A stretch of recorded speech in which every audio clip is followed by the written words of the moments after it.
Alors bonjour à toi qui regarde cette vidéo. C'est une première pour moi, donc je vais te demander, pardon, j'ai décidé de tutoyer.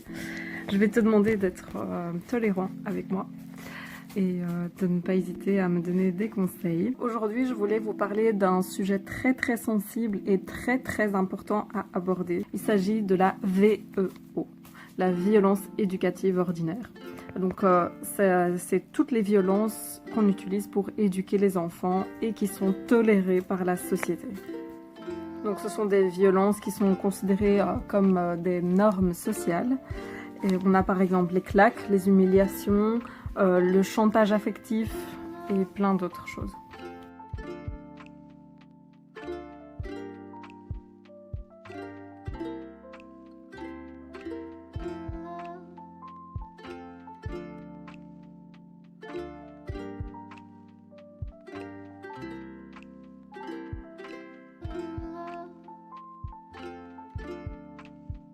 Le fait d'en parler, ça permet de rendre visible le problème. Et si on commence à regarder nos propres pratiques éducatives et à les remettre en question, c'est le début du changement. Le problème, c'est que vu que c'est accepté par la société, que c'est une norme et que soi-même on ne se rend pas compte que ce sont des violences, eh bien on les reproduit tout simplement de manière innocente en fait. Donc par manque d'information, on reproduit des violences qu'on a souvent nous-mêmes subies pendant notre enfance. On croit que c'est pas grave. Souvent on dit oh ça fait pas de mal, une petite claque, ou oh j'ai crié sur mon enfant, je l'ai puni au coin. Oh c'est pas, moi j'ai vécu ça quand j'étais enfant. Ma maman elle faisait ça, mon papa aussi. Je pense que ça m'a fait du bien, j'ai appris les limites comme ça. Enfin, on entend souvent ce genre de discours. On entend aussi beaucoup de parents qui disent qu'ils n'ont pas eu le choix, par exemple, je sais pas moi, dans une certaine situation, qu'ils n'ont pas eu le choix de donner une claque à l'enfant ou qu'ils devaient réagir absolument, que c'était pour le bien en fait éducatif de l'enfant de réagir. Il y a cette grande peur aussi de faire des enfants rois. Et donc, il y a beaucoup de parents qui ont peur, en ne marquant pas de leur opposition, en fait, de créer des enfants rois. Et du coup, qui mettent en place des violences éducatives en pensant que c'est bien. Mais quand on y réfléchit, est-ce que c'est vraiment positif de frapper un enfant et de lui demander après de ne pas frapper? Donc on est violent avec lui, mais on lui demande lui-même de ne pas l'être. Alors un autre exemple très concret, c'est quand un bébé pleure. Parfois de quelques mois, quand un bébé pleure, on va dire que c'est un enfant capricieux et qu'il faut le laisser pleurer. Quand un enfant, un très jeune enfant, même un bébé refuse de dormir, on va certains parents vont penser que c'est une marque d'opposition et de défi de la part de l'enfant. En fait, non. Ce sont tout simplement des signaux d'alarme, des signaux de détresse. Il y a aussi l'exemple classique d'un enfant qui renverse un verre et on va lui donner une tape sur la main parce qu'il a renversé et cassé un verre. Mais non. Souvent, allez, imaginez, vous avez des invités chez vous, il y en a un qui casse son verre. Est-ce que vous allez vous fâcher sur lui, de là à crier, à vous énerver et... Non, c'est un invité, on va lui dire que c'est pas grave, qu'il n'a pas fait exprès. Pourquoi ? Chez un enfant, on va mettre une intention, on va croire que son intention est mauvaise et qu'il l'a fait exprès, qu'il n'a pas été concentré, etc. Pourquoi ? Non, un enfant qui fait tomber un verre quand il est jeune, ou même quand il grandit parfois, c'est parce qu'il a une difficulté de coordination psychomotrice. Bon, voilà, j'ai commencé par quelques exemples concrets et par vous peindre le tableau de manière générale. Alors, on va parler de 3 choses. On va parler premièrement des conséquences de cette violence. Deuxième chose, on va parler des solutions. Et pour terminer, on va parler un petit peu au niveau des lois et de ce qui a été mis en place dans les pays dans le monde, de manière très très générale, hein, parce que c'est pas du tout mon ressort. Quand tu es violent avec ton enfant, que tu l'humilies, que tu cries dessus, que tu lui donnes une claque, que tu le pousses, en fait tu crées des traumatismes chez lui. Ça crée des traumatismes chez l'enfant sur son développement, sur son estime de lui-même et sa santé. Je détaillerai ça juste après. Alors, en général, quand on veut éduquer son enfant, c'est pour lui apprendre à être poli, à ne pas crier, à aller dormir, sans broncher, à manger son assiette, enfin voilà, tout ce genre de choses qu'on essaye d'apprendre et d'inculquer à nos enfants. Et certains parents donc se fâchent ou s'impatientent ou ont l'impression que leurs enfants font exprès de ne pas le faire et donc humilient, font des chantages affectifs, etc. Les études ont démontré que toutes les violences éducatives augmentaient en fait l'agressivité chez l'enfant. Elles augmentaient ses comportements délinquants. Elles pouvaient créer aussi des comportements antisociaux chez les enfants. Ça prouve tout simplement que la VO est inefficace. Donc quand tu es violent avec ton enfant, tu portes en fait atteinte à ses droits. Tu portes atteinte à sa dignité, à son intégrité physique et psychologique. Tu portes atteinte à sa santé, son bien-être, son développement et aussi tu portes atteinte à ses apprentissages. À partir du moment où tu mets en place un stress chez l'enfant pour qu'il arrête de faire sa bêtise, entre guillemets, au moment où tu essayes de lui faire peur, de lui mettre un stress pour qu'il arrête, c'est de la violence. Alors, pourquoi ? Parce que à ce moment-là, tu mets en place en fait un conditionnement basé sur la peur. Donc ton but à toi, c'est que l'enfant, évidemment, arrête le comportement qui est inapproprié. Un enfant qui met ses doigts dans une prise, un enfant qui va tomber, qui va se faire mal, qui va se brûler les doigts. Voilà, toutes ces situations-là, en général, c'est tout à fait toléré de crier sur son enfant, de l'attraper, tirer par le bras. Donc, ça veut dire que l'enfant va souvent anesthésier ses émotions. Il va se paralyser de peur. Et du coup, évidemment qu'il va arrêter de pleurer, évidemment qu'il va obéir. On cherche alors à ce que l'enfant obéisse immédiatement. Et on ne lui laisse pas le temps de réfléchir. Donc en fait, on va tout simplement soumettre l'enfant. Et il faut savoir que plus l'enfant est petit, plus ces méthodes sont graves et portent atteinte à sa santé, à son développement, etc. Avec le stress, il y a parfois des enfants qui sont vraiment complètement paralysés et qui ne répondent pas aux questions de l'adulte. Et l'adulte peut parfois avoir l'impression que l'enfant du coup se moque de lui encore plus et du coup il va se fâcher encore plus et l'enfant est tout simplement paralysé par cette peur que vous créez en criant sur lui, en l'humiliant, etc. Il y a aussi à l'inverse des enfants face à ce stress qui se mettent à s'agiter très fort, à créer en fait des turbulences et à faire encore plus de bêtises devant vous au moment où vous criez sur lui. Tout simplement, c'est tout simplement une réaction au stress en fait. Et malheureusement, ce sont des éléments qui font que le parent parfois s'énerve encore plus. Donc voilà, tout bêtement ici j'ai ma petite puce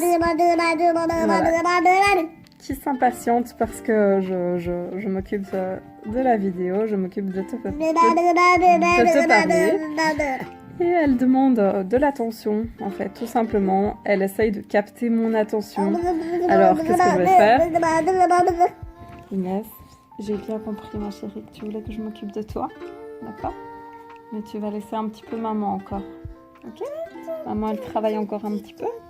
Oui, je sais que tu veux jouer, ma chérie. Hein ? Bientôt, maman, elle va s'occuper de toi. D'accord ? Je jouerai rien qu'avec toi. Ok ? Tu vas encore jouer un petit peu toute seule? Oui. D'accord, ma chérie. Tu vas prendre un petit lit? Et voilà. Et elle s'en va. J'ai pris le temps de lui parler.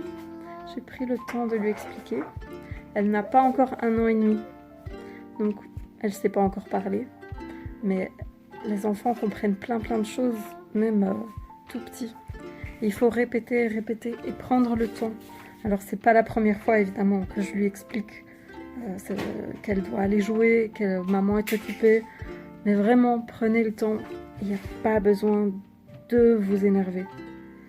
Alors maintenant, je vais t'expliquer un petit peu les pathologies psychiatriques. Donc, parmi ça, on a des stress post-traumatiques qui peuvent se mettre en place. Il y a des phobies, il y a des TOC, le sentiment d'insécurité qui va grandir chez l'enfant.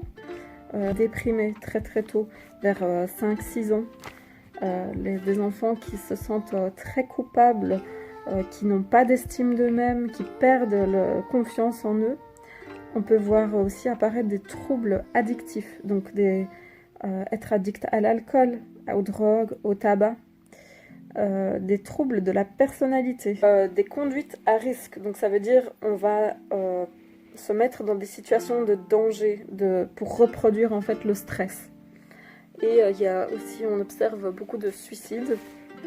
Il y a une étude aussi qui a été faite par rapport à la fessée, que ça pouvait créer des troubles sexuels, des sentiments de honte et d'évitement par rapport au sexe, de masochisme aussi, donc le fait de se faire mal pendant la sexualité, et le fait aussi de faire mal à l'autre pendant la sexualité. Alors, parmi les pathologies somatiques, on observe, les études en tout cas ont mis en évidence des troubles cardiovasculaires, des troubles pulmonaires, des troubles digestifs, des troubles endocriniens, des troubles immunitaires, des troubles du sommeil. Il y a aussi des risques de développer du diabète, de l'obésité, des douleurs chroniques, des arthrites. Bref, beaucoup de choses. Alors, il y a des conséquences neurobiologiques aussi à cause de cette violence, des stress émotionnels précoces, et ça va porter atteinte sur ses émotions, sur sa mémoire, des difficultés à se concentrer, à mémoriser. Du coup, ils ont des difficultés liées aux apprentissages. On peut voir par exemple un enfant qui était propre et qui tout d'un coup régresse, n'est plus propre à cause de... Et c'est lié à cette violence. Si tu stoppes les violences dès maintenant, dès aujourd'hui, sache que les réparations sont possibles. Pourquoi? Parce que le cerveau, il est sans cesse en formation. Il a de la neuroplasticité. Donc ça veut dire qu'il peut se recréer et former des nouveaux neurones, des nouvelles connexions. Et tout est donc possible. L'enfant peut vraiment changer et évoluer et rien n'est définitif chez l'être humain.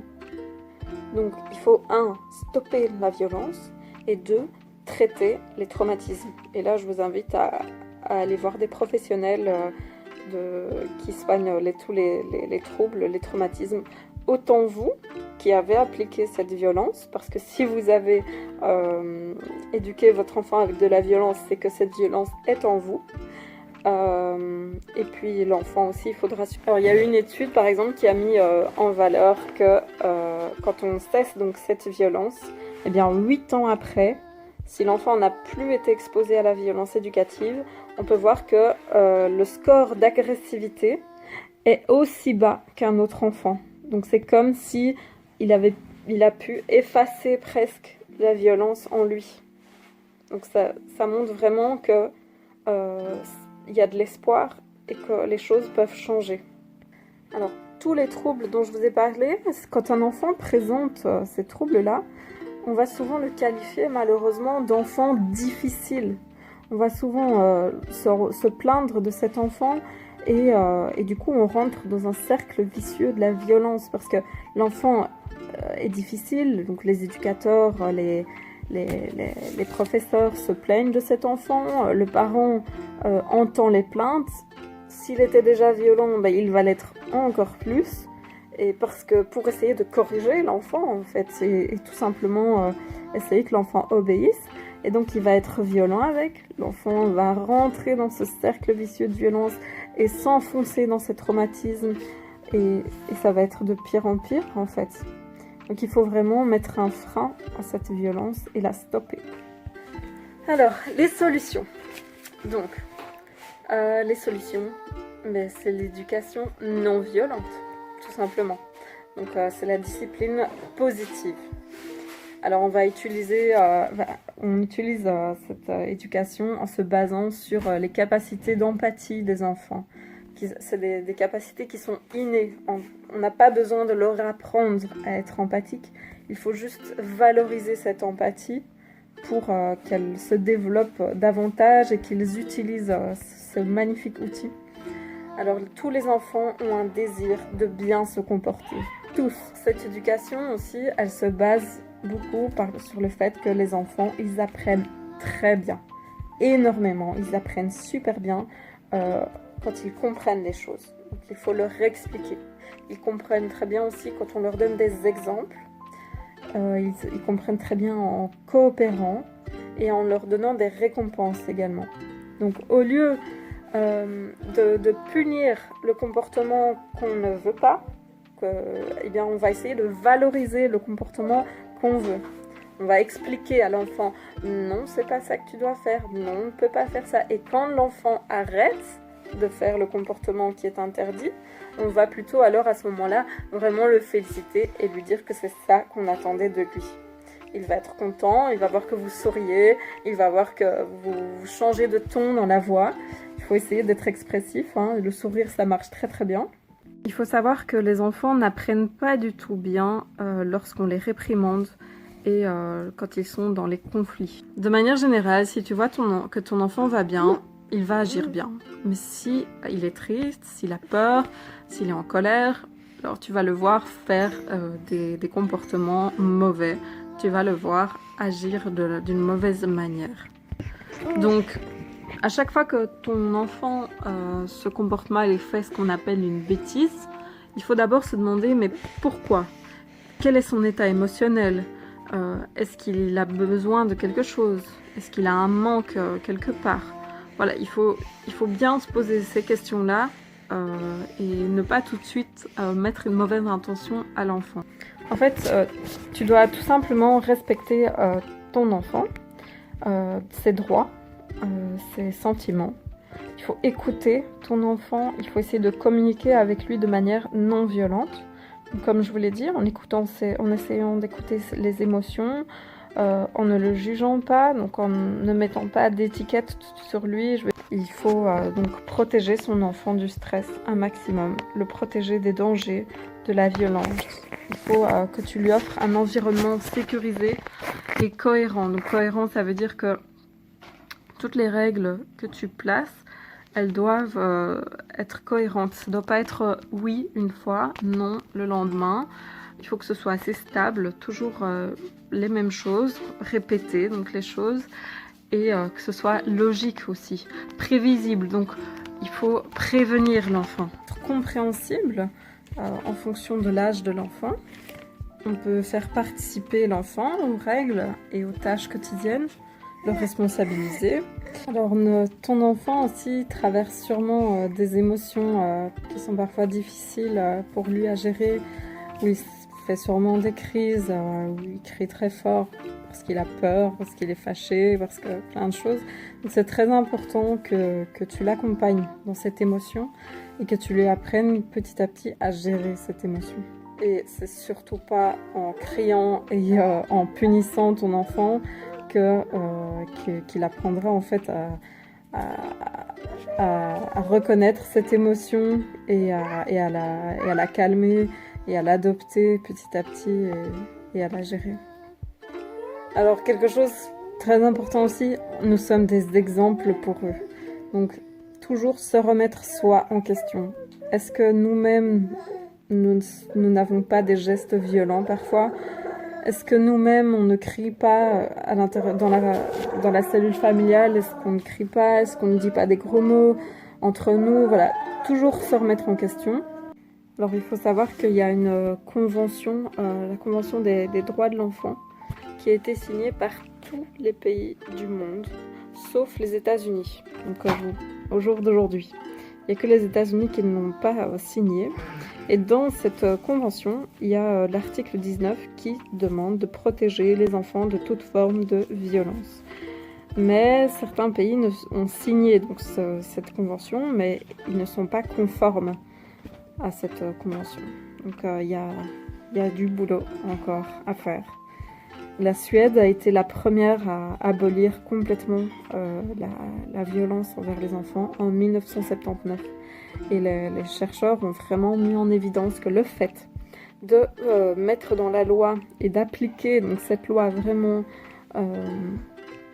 qui interdit la violence, même des violences ordinaires, donc même une petite tape sur la main, une humiliation, quoi que ce soit, est interdite totalement sur les enfants.